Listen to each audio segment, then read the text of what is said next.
Hello students, welcome back. This is part 4 of chapter 1, Challenges to Nation Building. In the third part, we have already discussed about the integration of princely state, about Travancore, Junagadh, Bhopal and Jodhpur. इस part में हम discuss करेंगे Hyderabad and Manipur के बारे में and role of Sardar Patel to integration the princely states. So let's begin. Integration of Hyderabad. Hyderabad was the largely princely state. This was Hyderabad, and this was richest princely state also. Nizam of Hyderabad, you can see in this picture. ये निज़ाम थे हैदराबाद के और इनका नाम था आसफ जहाँ, और इन्हें वर्ल्ड के सबसे रिचेस्ट पर्सन में शामिल किया जाता था. उस समय के हैदराबाद में आज के महाराष्ट्र, कर्नाटक और आंध्र प्रदेश के क्षेत्र शामिल थे. हैदराबाद स्टेट्स के पास अपनी खुद की एक आर्मी थी. इसके अलावा इनका अपना कम्युनिकेशन सिस्टम था, पोस्टल सिस्टम था. तो ये उस समय एक प्रभावशाली स्टेट था और इंडिपेंडेंस के समय निज़ाम ने खुद को इंडिपेंडेंट घोषित कर दिया. इसके बाद सरदार पटेल के समझाने बातचीत के बाद निज़ाम भारत सरकार के साथ एक स्टैंड स्टिल एग्रीमेंट पर साइन करने के लिए नवंबर 1947 को एग्री हुआ. अगर आप डेमोग्राफिकली हैदराबाद स्टेट की पॉपुलेशन देखें तो करीब 85% पॉपुलेशन यहाँ की हिंदू थी और मुस्लिम्स यहाँ पर क्या थे, माइनॉरिटी में थे. लेकिन गवर्नमेंट की दृष्टि से अगर आप देखें तो government, administrative machinery and politics, इनमें मुस्लिम जो है स्ट्रॉन्ग पोजीशन में थे और हिंदू पॉपुलेशन मेजॉरिटी में तो थी लेकिन उनके हाथों में पावर नहीं थी. पावर की दृष्टि से पॉलिटिक्स और एडमिनिस्ट्रेटिव दोनों ही जगहों पर मुस्लिम्स जो है वो स्ट्रॉन्ग पोजीशन में थे. इसके अलावा निज़ाम के पास अपनी एक अलग फोर्स थी जिसमें करीब 24,000 सैनिक थे, मिलिट्री थी. इसके अलावा इनकी अपनी एक पैरामिलिट्री फोर्स थी जिसे रजाकार्स कहा जाता था. However Razakars were the paramilitary force of the Muslim aristocracy और इन रजाकार्स की संख्या करीब 2 लाख थी. तो इस तरीके से ये एक तरीके से वहाँ की पैरामिलिट्री फोर्स थी जिसे वहाँ की मुस्लिम एरिस्टोक्रेसी ने क्रिएट किया था. तो इन रजाकार्स की वजह से वहाँ पर काफ़ी वायलेंस हुए जिसकी वजह से इंडियन गवर्नमेंट को इंटरवीन करना पड़ा. और इसके इवेंट्स को समझते हैं कि ये किस तरीके से हुआ था. तो जैसा कि हम बात कर चुके हैं कि हैदराबाद के निज़ाम ने भारत सरकार के साथ नवंबर 1947 को स्टैंड स्टिल एग्रीमेंट साइन किया. स्टैंड स्टिल एग्रीमेंट का मतलब है स्टेटस क्यू, मतलब नवाब स्टेटस क्यू की स्थिति बनाए रखेंगे, जिस पर साइन नवंबर 1947 को किए गए थे. स्टेटस क्यू का मतलब है कि हैदराबाद पाकिस्तान के साथ कोई डील नहीं करेगा और ना ही भारत हैदराबाद के मामलों में इंटरवीन करेगा. ये स्टैंड स्टिल एग्रीमेंट 1 वर्ष के लिए किया गया था और इस 1 साल में दोनों के ही द्वारा भारत और हैदराबाद के द्वारा स्टैंड स्टिल एग्रीमेंट के उल्लंघन के आरोप लगाए गए एक दूसरे पर. भारत ने कहा निज़ाम अपनी फोर्स बढ़ा रहे हैं जो कि स्टैंड स्टिल एग्रीमेंट का उल्लंघन है, और निज़ाम उस समय पाकिस्तान के साथ में लगातार निगोशिएट कर रहे थे, पाकिस्तान को हेल्प कर रहे थे, वे पाकिस्तान को मनी पहुंचा रहे थे और आर्म्स रिसीव कर रहे थे पाकिस्तान से. इसके अलावा निज़ाम का आरोप था कि इंडियन गवर्नमेंट ने हैदराबाद का इकोनॉमिक ब्लॉकेट करके रखा हुआ है जो कि स्टैंड स्टिल एग्रीमेंट का उल्लंघन था. तो इस तरीके से दोनों ही पक्ष एक दूसरे पर आरोप लगा रहे थे. अब इसी के साथ हैदराबाद में निज़ाम के रूल के खिलाफ एक रिवोल्ट होता है. ये रिवोल्ट क्या था? तेलंगाना रीजन में जो पीजेंट्री थी, जो पीजेंट्स थे, किसान थे और मजदूर थे, उन्होंने निज़ाम के रूल के ख़िलाफ़ रिवोल्ट किया और इस रिवोल्ट को लीड कर रहे थे कम्युनिस्ट। तो निज़ाम इस रिवोल्ट को सप्रेस करने में लग गए और उन्होंने सप्रेस किया थ्रू द रजाकार्स। रजाकार्स ने इस रिवोल्ट को दबाने के लिए प्रॉपर्टी को जलाना, मर्डर, लूटपाट, तो इस तरह रिवोल्ट को दबाने के लिए किया गया एक्ट कम्युनल वायलेंस में बदल गया, जिसमें जो रजाकार्स थे वो बड़ी संख्या में वहाँ की हिंदू पॉपुलेशन को मार रहे थे, लूटपाट कर रहे थे, प्रॉपर्टी को जला रहे थे।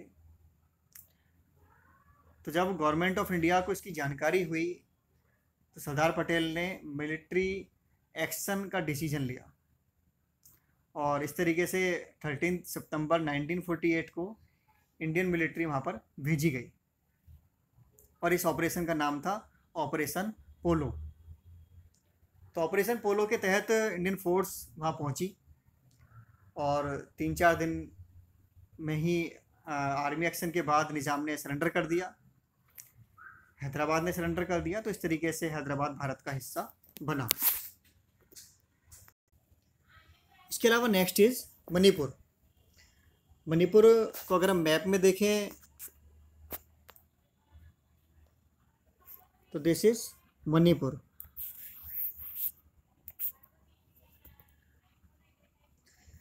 It is a border state and the large part of Manipur was the Burma. तो पहले एक इंडिपेंडेंट पार्ट था, बाद में यह ब्रिटिशर्स के अंडर में आ गया था। तो इस तरीके से जब ब्रिटिशर्स इंडिया छोड़कर गए तो मणिपुर फिर से इंडिपेंडेंट हो गया और 15 अगस्त 1947 के पहले ही मणिपुर के राजा बोधचंद सिंह ने भारत के फेवर में इंस्ट्रूमेंट ऑफ एक्सेशन साइन कर दिया था, इस कंडीशन के साथ कि foreign affairs, defence and communication system पर इंडियन यूनियन का अधिकार रहेगा और इंटरनल ऑटोनॉमी मेंटेन वे खुद करेंगे। इस शर्त के साथ उन्होंने इंस्ट्रूमेंट ऑफ एक्सेशन साइन किया था। इसके अलावा यहाँ एक लेजिस्लेटिव असेंबली भी बन चुकी थी और सरदार पटेल इसी बीच यहाँ के राजा पर दबाव बनाए हुए थे और इसी के साथ यहाँ के महाराजा ने सितंबर 1949 को मर्जर एग्रीमेंट पर साइन कर दिया, but without consulting the assembly of Manipur. Manipur की असेंबली से कंसल्ट किए बिना ही महाराजा ने मर्जर एग्रीमेंट पर साइन कर दिए और इसी के साथ मणिपुर इंडिया का पार्ट बन गया।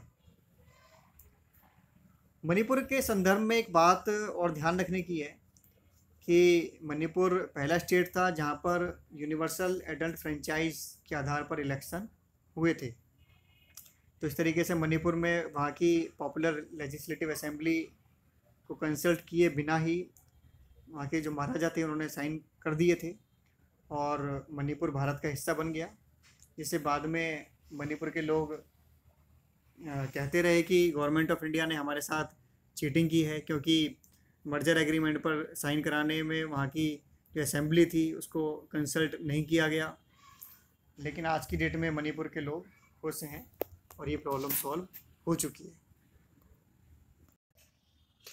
इसके अलावा एक नया टॉपिक आपके सिलेबस में ऐड किया गया है, that is Sardar Patel and the national integration. अब तक जैसा कि हम इंटीग्रेशन की पूरी कहानी के बारे में डिस्कस कर चुके हैं और हमने देखा कि इसमें सबसे इम्पोर्टेंट रोल रहा है सरदार वल्लभ भाई पटेल का, और हम कल्पना भी नहीं कर सकते थे कि ये काम उनके बिना पूरा हो सकता था। सरदार पटेल प्रोफेशन से एक लॉयर थे और खेड़ा सत्याग्रह 1918 में उन्होंने गांधी जी के साथ आंदोलन में भाग लिया। उसके बाद बारदौली सत्याग्रह जो कि 1928 में हुआ था, उसमें इन्होंने भाग लिया। इन आंदोलनों में भाग लेने से ये एक बड़े नेशनलिस्ट के रूप में उभर कर आए। गुजरात में इन्होंने बहुत अधिक सत्याग्रह किए, जैसे कि non cooperation movement civil disobedience movement, Bharat Chhodo Andolan, सभी में इन्होंने पार्टिसिपेट किया। और जैसे कि हम पहले ही डिस्कस कर चुके हैं, after independence he became first deputy prime minister of India and home minister of India. इसके अलावा इन्हें प्रिंसली स्टेट्स को इंटीग्रेट कराने की जिम्मेदारी भी सौंपी गई थी। 565 प्रिंसली स्टेट्स को इंटीग्रेट करना ये कहीं से भी बहुत आसान नहीं था, लेकिन सरदार वल्लभ भाई पटेल ने इस टास्क को बखूबी निभाया और इसके साथ किसी प्रकार का उन्होंने समझौता उन्हें बिल्कुल पसंद नहीं था। एक मुख्य विजन के रूप में सामने रखकर वे इस टास्क को पूरा करने में पूर्ण रूप से सफल रहे, जिस वजह से उनको आयरन मैन ऑफ इंडिया के नाम से जाना जाता है। इसके अलावा जैसा कि हैदराबाद और जूनागढ़ के बारे में हम ऑलरेडी डिस्कस कर चुके हैं, मेजरली 3 स्टेट्स को इंटीग्रेट कराने में काफ़ी चैलेंजेस का सामना करना पड़ा था। That is Hyderabad, Junagadh and Kashmir. Hyderabad और जूनागढ़ को इंटीग्रेट कराने में सरदार पटेल ने किस प्रकार का रोल प्ले किया, इसके बारे में हम ऑलरेडी डिस्कस कर चुके हैं।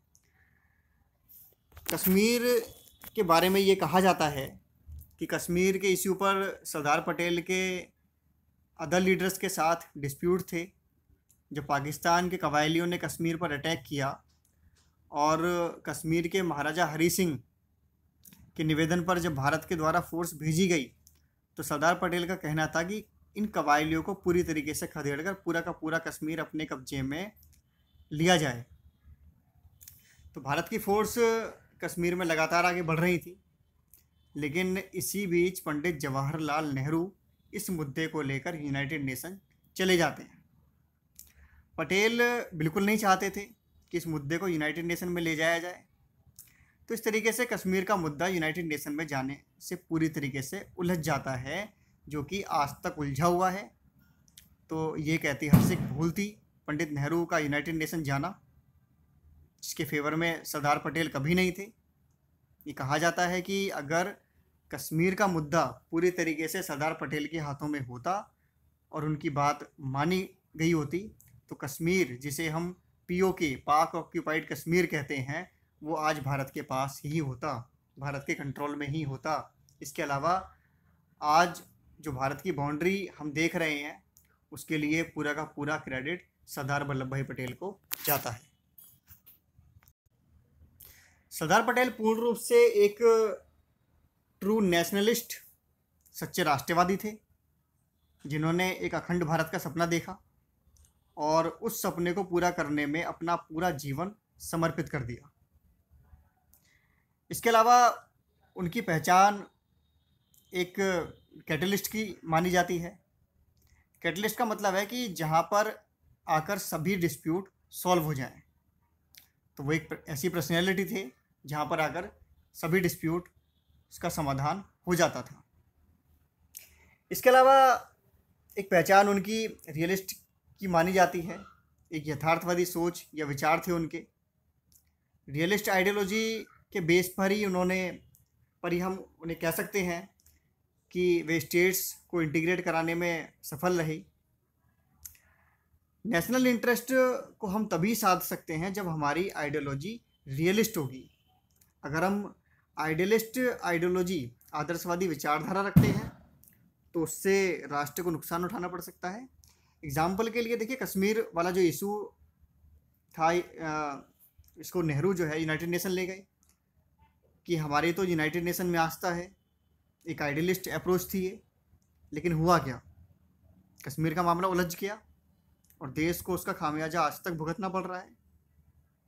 इसी तरीके से एक एग्जाम्पल और है आइडियलिस्ट अप्रोच का ही, जैसे कि पंचशील का सिद्धांत जो है, जो भारत ने अपनाया और चीन पर बहुत ज़्यादा भरोसा किया, हिंदी चीनी भाई भाई का नारा दिया, तो इसका भी खामियाजा हमें जो है भुगतना पड़ा। चीन ने हमारे ऊपर 1962 में अटैक कर दिया और हमारी काफ़ी सारी ज़मीन, अक्साई चीन, इसके अलावा और भी काफ़ी सारे क्षेत्र है जो उसने उसके ऊपर कब्जा कर लिया। तो इस तरीके से जो आदर्शवादी विचारधारा है, वो इंटरनेशनल अफेयर्स में अक्सर सफल नहीं रहती है, नेशनल इंटरेस्ट के लिए हमें रियलिस्ट होना चाहिए। अब एक रियलिस्टिक का अगर मैं एग्जांपल दूं सरदार पटेल के बारे में, तो जैसे हैदराबाद के मामले में सरदार पटेल की रियलिस्ट अप्रोच रही। उन्होंने कि इंटरनेशनली क्या मैसेज जाएगा, अच्छे बुरे की परवाह ना करते हुए हैदराबाद में मौका पाकर फोर्सेस भेजी उन्होंने और हैदराबाद को भारत में शामिल करा लिया। और हैदराबाद ही नहीं, उन्होंने ऐसे बहुत सारे प्रिंसली स्टेट थे जहाँ पर उन्होंने रियलिस्ट अप्रोच के साथ काम किया। तो इस तरीके से ये 3 वर्ड्स ये उनके बारे में हैं, नेशनलिस्ट, कैटलिस्ट एंड रियलिस्ट, और इनको मिलाकर कहा जाता है एनसीआर।